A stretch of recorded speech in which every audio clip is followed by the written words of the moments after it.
Mifuko ambayo inasimamiwa na mamlaka ya masoko ya mitaji na dhamana inakuwa imepitiwa na kuangaliwa uwezo wake na kuweza kupunguza vihatarishi, kwa sababu inasimamiwa na wataalamu ambao wamepewa vyeti na ithibati kutoka mamlaka ya masoko ya mitaji kuweza kusimamia mifuko ya aina hii. Wasiwekeze katika mifuko ambayo haijaidhinishwa na mamlaka, hapo wanaweza wakapata hasara. Lakini pili, mifuko aina hii inawekeza katika bidhaa za aina mbalimbali. Kwa hiyo wasiwe na wasiwasi kwamba wataweza kupoteza fedha zao, kwa sababu inawekeza katika sekta mbalimbali, lakini miradi kutoka masoko ya mitaji ya nchi 4 ambazo ziko katika ukanda wa Afrika Mashariki. Tumepunguza kiwango cha chini cha uwekezaji. Sasa huu mfuko wa EAC ETF, Large Cap ETF, wenyewe kima cha chini cha uwekezaji ni shilingi 100,000. Ni 100,000 kwa sababu gani?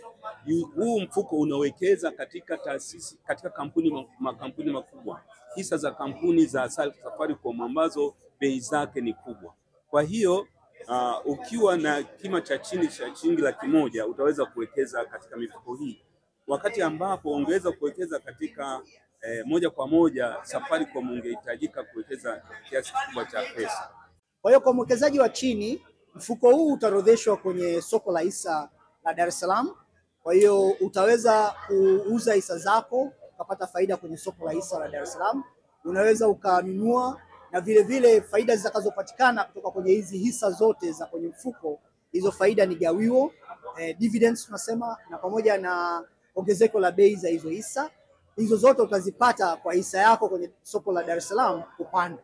Kwa hiyo utaweza kupata hizo hisa zako ziwe zinapanda bei yake kwenye soko la hisa, na utaweza kuuza hizo hisa zako kwenye soko la hisa na kufaidika na maendeleo ya kanda yetu ya East Africa. Kwa hiyo inachotokea kwenye soko la hisa ni kwamba kila siku soko la hisa liko wazi. Kwa hiyo mtu ambaye amenunua hisa hizi zikishaorodheshwa kwenye soko la hisa la Dar es Salaam, tunaita listing, yani zikishakuwa kwenye hilo soko, bei zitakuwa zinapanda kwenye soko la hisa. Kwa hiyo utakuwa unaziona bei zako. Itakapotokea kwamba kuna gawio limelipwa na kampuni ambayo iko kwenye huo mfuko, hiyo gawio itawekezwa tena katika makampuni hayo hayo ili kuongeza mtaji wa hilo mfuko